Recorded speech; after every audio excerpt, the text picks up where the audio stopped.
So let us then finally go to the final video for this lecture, which is on calibrated demand. It's going to be related actually to the assignment that I'm going to ask you to do. So as I just mentioned in the previous video, we considered an estimated version of an estimation of demand in the previous parts. Particularly, we looked at this Unilever-Saroli merger, and also at this Swedish analgesics merger, where indeed, based on data, prices, sales,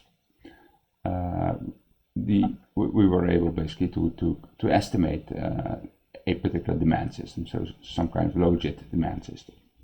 Well, sometimes you can imagine this requires some data, quite a bit of data, and also requires expertise and time.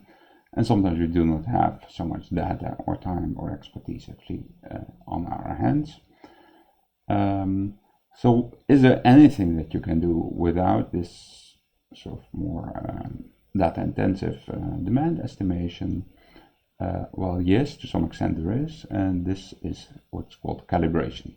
So calibration basically means we're just going to posit some parameters in this demand model. So we're going to make an assumption that demand is described by some model, and we're going to pinpoint parameters such that some of the overall data that we can observe, say just prices and quantities at this particular moment, rather than long time series of prices and quantities which we might not have, but the prices and quantities or market shares at this particular moment, which might be easier to come by, that those are exactly reproduced. So we're not estimating the best fit, but we're just saying, well, we want to exactly reproduce what we see today.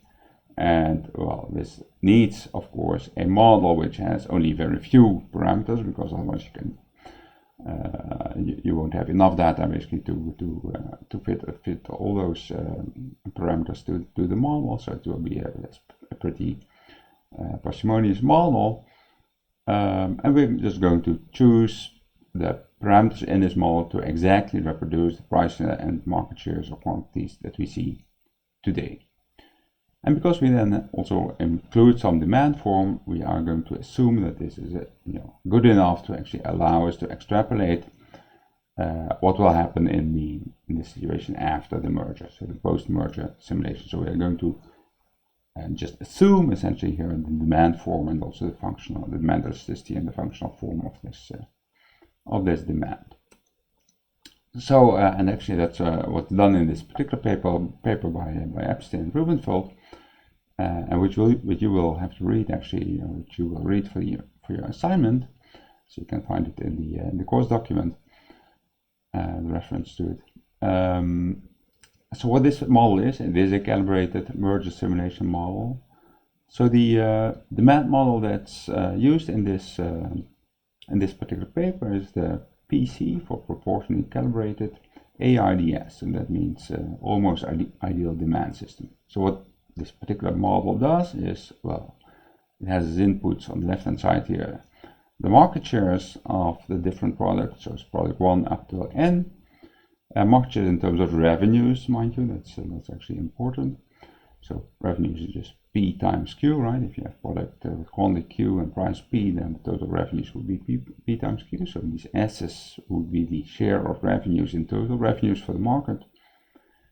And those are explained solely in terms of the prices of these different goods. So P1 up till Pn would be the prices of the n different goods. And there's a number of parameters, but not that many. So there's A1 up to An, and these various B parameters.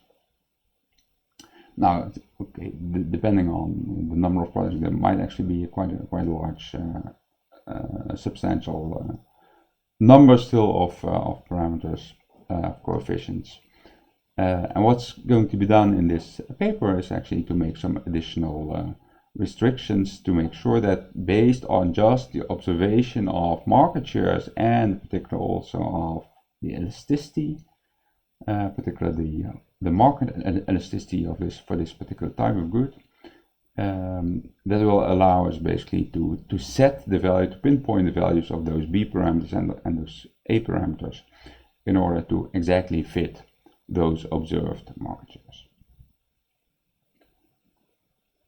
So what are those restrictive properties? And they are pretty restrictive. Well, the first one is not that restrictive. The first one is basically definitional. It says, well, if we change price for one of the goods, well, then the sum of all market shares obviously must keep equal to 1, right? So they're market shares, so the sum of market shares will always be equal to 1, and that actually imposes one restriction on these parameters, because if you look at this, if we change the price for product 1, so we might increase P1 in all those equations here and all those market shares, then obviously the individual market shares will change. So in particular, probably the market share of good number 1 will go down, so this B11 parameter coefficient will probably, well, typically be negative, but all the other products, which might be substitutes, might get slightly larger market share, so these other BI1 coefficients here will be positive typically if these goods are substitutes, but in such a way that the total market share of, if we add those up, still remains 1, and that just means that the sum of all those B11, B21, B31, etc. until Bn1 must be 0. So that's just a definitional thing. What's more of an assumption actually is the second assumption here, which is homogeneity,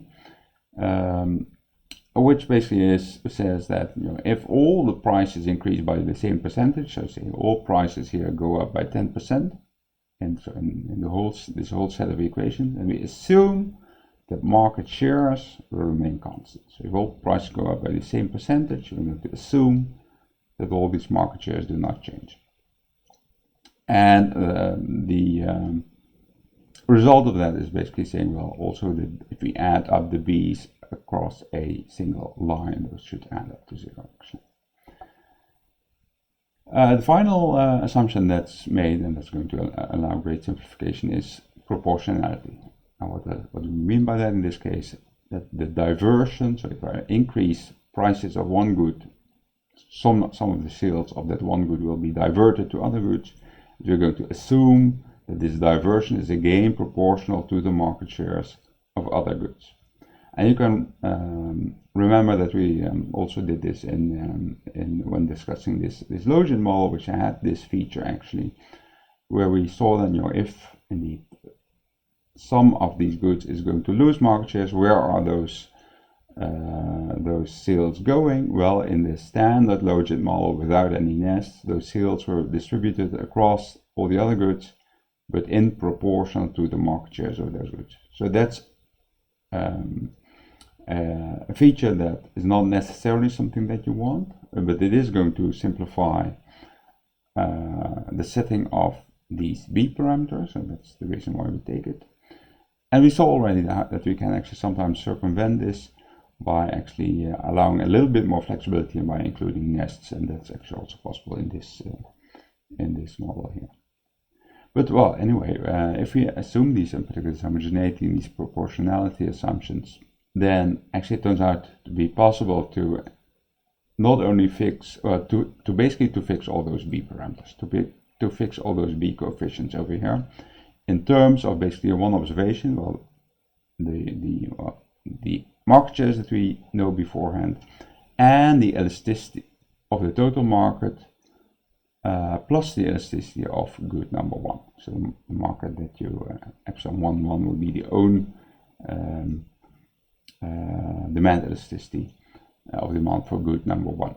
So if we know those parameters, so market shares and those two types of elasticity, then we can fix basically all those other B's. So that's actually n squared coefficients here that we can fix. So that's pretty parsimonious, and it also means it's not that flexible actually. It will be a crude approximation, but we're going to have to live with that if we don't have the more elaborate time series data on prices and quantities. So have a look in the paper at how these B parameters are actually determined in terms of those pieces of information. because you're going to the paper is going to use it, that you are going to do this as well. So what happens next? So that after we have fixed basically the demand system, so we fixed all those B parameters in particular, we can actually go through the motions of the merger simulation. So what do we need to do? Well, essentially we need to estimate again what are pre-merger marginal costs. So we have to solve first order conditions, and from those derive what the from the observed market shares and prices, derive what marginal costs are, or rather what this paper is actually doing, derive what the today's pre-merger markups are. So the markup of the proportional mark on the learner index, the price markup P minus C divided by P for each good. So you'll have a look at the paper again. So in the appendix to this paper, actually these price markup equations, the first order conditions, essentially are derived in a particular way. This is one of them. So what I'll do for you is actually give this derivation on paper here, but you can also have a look at the result in the paper. So let me just write this down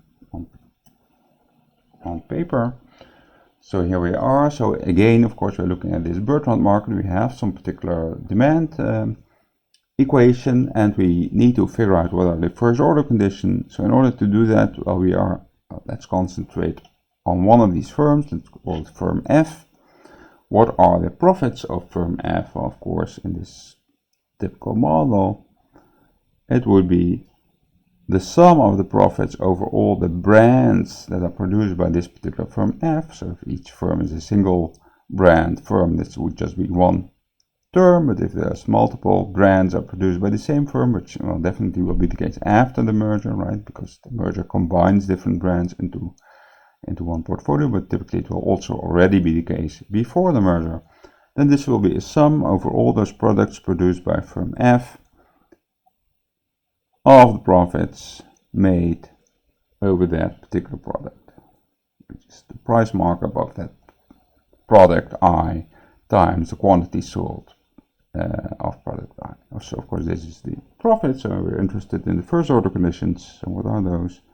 We have to take, we're looking at the pricing game here, so we take the partial derivative with respect to price. So where's price occurring? Well, both here, of course, but also in the Q. So in the quantities through this demand equation. And here you have to note, of course, that also the quantities of other brands will depend on the price of a brand I. So what does this give us? First of all, if we take the derivative with respect to this PI over here, we get the QI, the quantity of good I itself. But then we have to add, of course, also the effect on quantities. And here we will again have the whole sum, call it sum over, we call the index here J, of PJ minus CJ, times then the derivative, of course, of the QI, the QJ with respect to price I. And that needs to be 0. So this is the first order condition, so this is the one that we've seen before. So let me now rewrite this a little bit to arrive at actually the equation that's presented in Epstein and Rubinstein's paper. So what they do, or what we can do actually, basically is keep this equation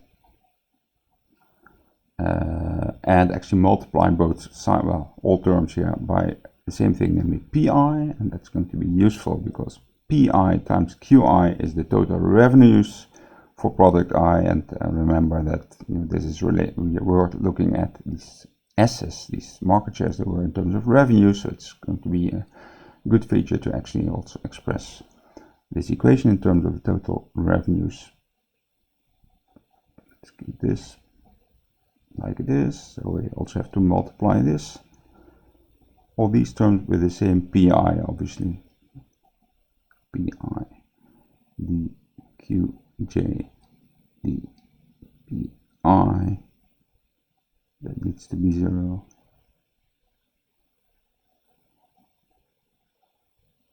And the next thing that I'm going to do is I'm going to multiply, I'm going to divide, first of all, this first bit here by PJ. because this gives me the price markup on product J. So that's this price markup that I just mentioned, this learner index for product J. So if I divide by PJ, I also have to multiply, of course, by PJ. I'm also going to, so I've done nothing basically, I've divided and multiplied by PJ, so that's effectively doing nothing. I will do nothing once more, and that is multiply everything by QJ and dividing by QJ as well. So I'm going to write a QJ as well over here, and I'm going to divide by QJ over here.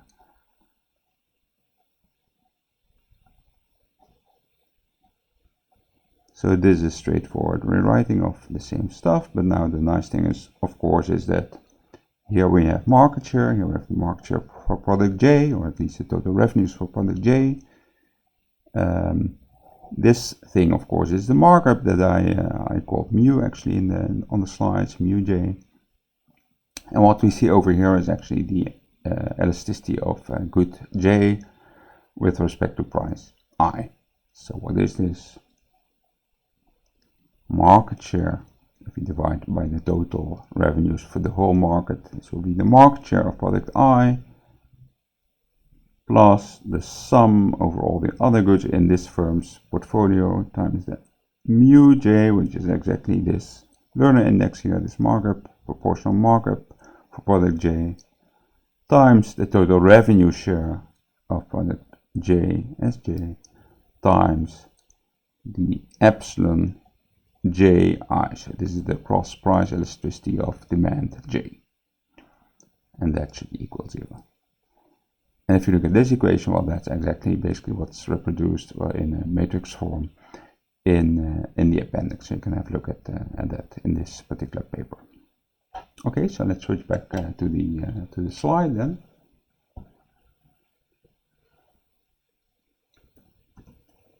So there we are. So here is this particular equation that I just derived, but here for just one product. And you know, what I just did was generalize this. What happens if a single firm actually produces 2 or 3 or 4 products, more products? So these are the first order conditions, but expressed in terms of these parameters, and the S's and the mu's and the epsilons.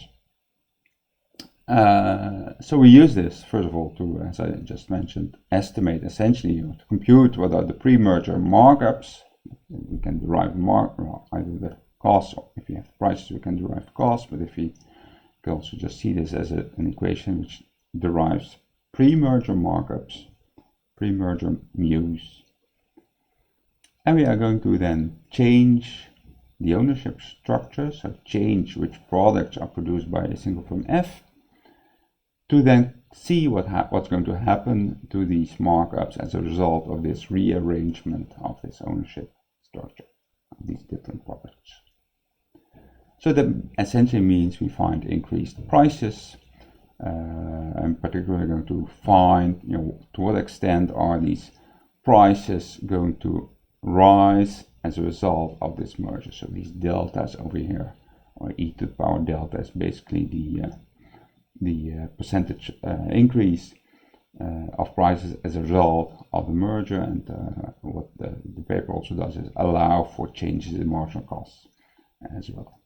So you'll do this by having a look at the paper, in particular those appendix, and also the equations describing how these B's are, these B coefficients, which remain the same throughout the whole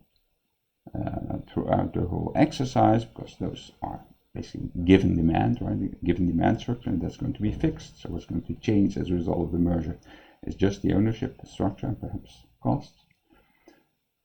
You're going to compute actually, and that's what the paper does, they are computing as a result of this, the post-merger, the change in markups as a result of this merger. So the post-merger prices, the increases in prices post-merger.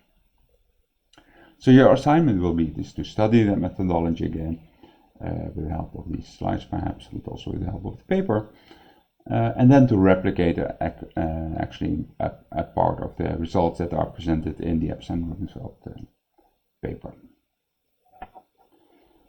Okay, so I will make a note, obviously, in the announcement of when these, when exactly these, the assignment will be due, so we can discuss that actually, and we might have at a later point some more discussion if that will be necessary to go into more detail of this particular model.